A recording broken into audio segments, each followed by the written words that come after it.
Patuloy na kumakalat ang isang blind item sa social media nitong unang linggo ng Enero taong 2026.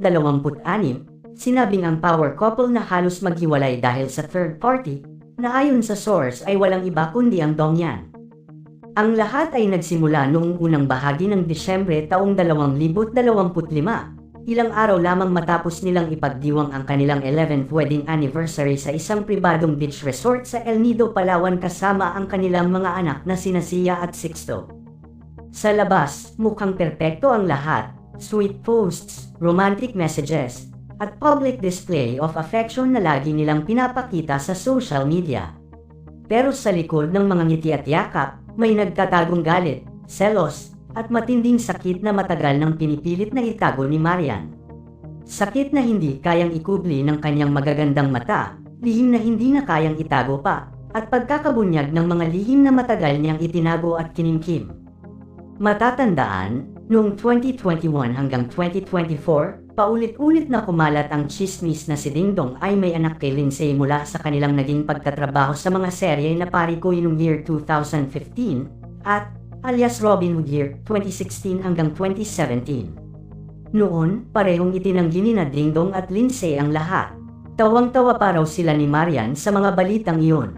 Pero ngayon, lumalabas na ang mga tawa na iyon ay pawang panlilin lang lamang upang maprotektahan ang imahe ng pamilya. Isang source na malapit sa pamilya Rivera Dantes ang nagsabi, matagal nang alam ni Marian ang mga nangyayari. Pero dahil mahal na mahal niya si Dingdong at ayaw niyang masira ang buhay ng mga anak, pinili niyang magtiis.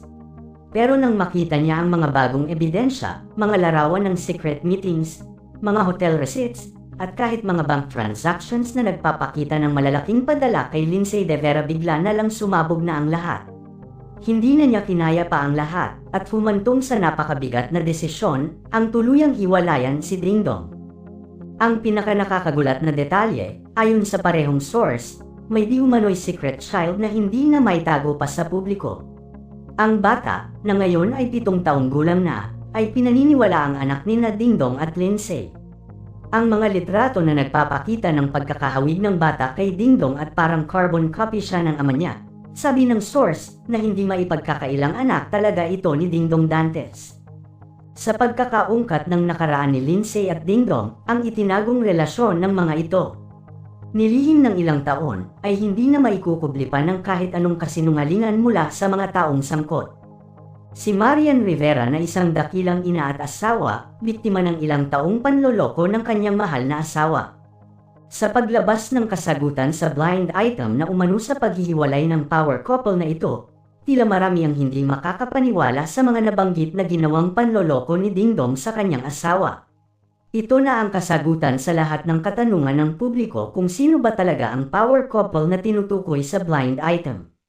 Patuloy na nakaabang ang publiko sa magiging hakbang ni Marian Rivera sa patuloy na pagkalat ng lihim na matagal na itinago ng kanyang pamilya, ngunit ngayon ay bistado na ng publiko.